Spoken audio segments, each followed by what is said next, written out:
పార్వతీపురం జనవరి 25 బాలికల హక్కులను పర్యవేక్షిస్తూ వారి యొక్క అవసరాలను తీర్చగలిగితే సమాజంతో పాటు ప్రపంచాన్ని కూడా మార్చగలిగే శక్తివంతులు బాలికలని రాష్ట్ర మహిళా శిశు సంక్షేమ మరియు గిరిజన సంక్షేమ శాఖ మంత్రి గుమ్మిడి సంధ్యారాణి అభిప్రాయపడ్డారు. దేశవ్యాప్తంగా మహిళలు బాలికల కొరకు ప్రత్యేకంగా ఒక రోజును కేటాయించడమే సమాజంలోని మహిళలకున్న గౌరవాన్ని ప్రతిబింబిస్తుందని తెలిపారు. మహిళలు ఆర్థికంగా సాధికారత సాధించేందుకు కేంద్ర రాష్ట్ర ప్రభుత్వాలు ఎన్నో కార్యక్రమాలు చేపడుతున్నాయని అన్నారు. అందులో భాగంగా బేటీ బచావో బేటీ పడావో కార్యక్రమం కూడా నిర్వహించుకుంటున్నట్లు చెప్పారు.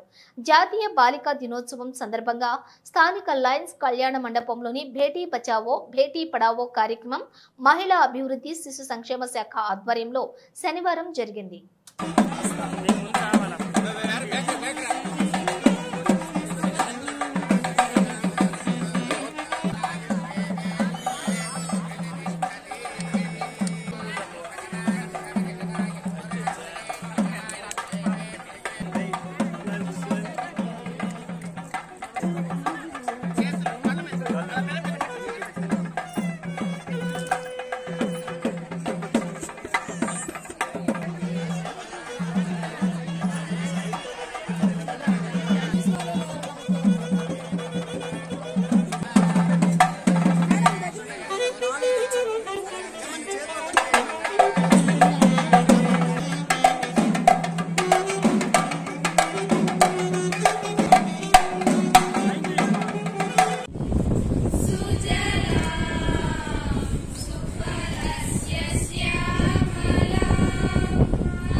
अतस्त्वां स्थापयाम मध्यामदज्ञानमपाकुरु देवदेव्यै नमो नमः।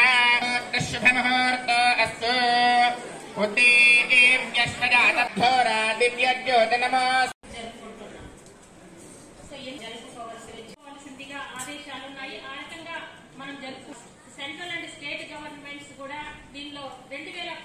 రక్తహీనత సో మనం బాగా తినాలి. తిండి తింటే కండ కలదో కండ కలిగిన వాడే మనిషి అని గురుజాడ వారు చెప్పారు. సో మనం బాగా తినాలి. ఆడపిల్లలు కానీ అఫ్కోర్స్ అబ్బాయిలు కానీ బాగా తినండి. అండ్ మనకి రక్తహీనత ఎక్కువగా ఉంది. ఆ రక్తహీనత వల్ల ఏమవుతుందంటే లాంగ్ టర్మ్ లో మనకి హెల్త్ ఇష్యూస్ వస్తాయి. ముఖ్యంగా మన జిల్లాలో 4978 మెంబర్స్ మైల్డ్, మోడరేట్, సివియర్ చాలా తక్కువ ఉన్నారు. అనీమియాతో బాధపడుతున్నారు. సో అందుకనే మేము అనీమియా ముక్త్ పార్వతీపురం చేయాలని చెప్పి కొత్త ప్రజల నుంచి కానీ సిఎస్ఆర్ లో విరాళాలు కూడా అడుగుతున్నాం. సో దానివల్ల మహిళలకి ఆల్రెడీ గవర్నమెంట్ ఇచ్చేటువంటి టీహెచ్ఆర్ తో పాటుగా అదనంగా కొత్త న్యూట్రిషన్ సప్లిమెంట్ ఇవ్వాలనేది మన ఉద్దేశం. మన ప్రభుత్వంలో చంద్రబాబు నాయుడు గారు మహిళలంటే ఎంత అభిమానం, ఎంత గౌరవం అనంటే ఇప్పుడే కాదు మొదటి నుంచి చేస్తున్నారు. మీకు అందరికీ కూడా తెలుసు, ఆ రోజు నందమూరి తారక రామారావు గారు ఆడపిల్లలకు ఆస్తిలో హక్కిస్తే ఈ రోజు చంద్రబాబు నాయుడు గారు డ్వాక్రా గ్రూపులు పెట్టి అదే ఆడవాళ్ళకి ఆర్థికంగా అందరూ ఎదగాలి అని ముందు చూపుతో చేసినటువంటి కార్యక్రమం. ఈ రోజు మీ అమ్మలందరూ కూడా డ్వాక్రా గ్రూప్ మహిళలే, అవునా కాదా? డ్వాక్రా గ్రూప్ లో ఉంటే వేడి నీళ్ళకి చన్నీళ్ళలాగా నాన్నకి ఎంతో కొంత అమ్మ సాయం చేయడం జరుగుతుంది. ఆ డ్వాక్రా గ్రూపుల్లోనే మీరు కొంతమంది వ్యాపారాలు చేస్తున్నారు, కొంతమంది డ్వాక్రా గ్రూపుల్లో వచ్చిన వాటితో పశువులు కొనుక్కోవడం కానీ, ఆవులు, గేదెలు, మేకలు కొనుక్కొని వాటితో చేయటం కానీ, ఒక చిన్న కిల్లి బండి పెట్టుకోవడం కానీ ఇలాంటివి కూడా చేస్తున్నారు. అంటే ఆడవాళ్ళని సంరక్షించాలి, ఆడవాళ్ళని ఆర్థికంగా ఎదిగే విధంగా చెయ్యాలి అని ఆలోచనలో ఉన్నారు.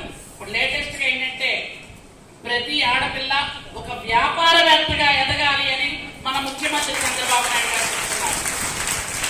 కాబట్టి అందరూ చదువుకుంటే, చదువుకున్న ప్రతి ఒక్కరూ ఉద్యోగం చేయాలని రూల్ ఏం లేదు. చదువుకుంటే మనకి నాలెడ్జ్ వస్తుంది, సభ్యత సంస్కారం వస్తుంది, దాని తర్వాత ఉద్యోగం చేస్తే చేస్తాం, లేదా వ్యాపారం, లేకపోతే ఏం చేయకపోయినా ఆ తరువాత తరానికి ఆడవాళ్లే మూలం కాబట్టి మీరు ఏమైనా నేర్పుకోగలుగుతారు. కాబట్టి ఖచ్చితంగా ఆడపిల్లలందరినీ చదివించాలి.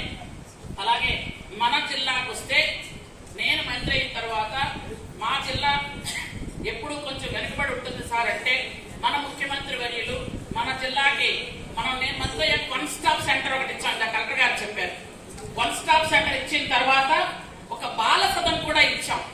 అలాగే ఈ రోజు 220 మంది పిల్లలకి, అనాథ పిల్లలకి నెలకి 4,000 రూపాయలు చెప్పున ఈ 6 నెలలకి 50 లక్షలు ఇస్తున్నాం. మొత్తం మన రాష్ట్రం మొత్తం మీద దాదాపు మనం ఉన్న జనాభాలో ఈ రోజు 10,000 మంది పిల్లలు అనాథలుగా ఉన్నారు. ఆ 10,000 మంది పిల్లలకు కూడా ఈ రోజు అందరికీ నెలకి 4,000 రూపాయలు చెప్పున చంద్రబాబు నాయుడు గారు 48 కోట్లు ఇస్తున్నారు. ప్రతి అంగన్వాడీ సెంటర్ కూడా త్రాగడానికి నీళ్లు, ఒక టాయిలెట్ ఏర్పాటు చేసి ఒక అంగన్వాడీ సెంటర్ కి దాదాపుగా 1,00,000 రూపాయల వరకు ఇస్తున్నాం. ఒక టీవీ, అక్కడ చైర్స్, అలాగే ఆడుకునే సామాన్లు, ఒక టాయిలెట్, ఒక వాటర్, ఇలా కొన్నింటికి ఆల్రెడీ శాంక్షన్ చేశాం.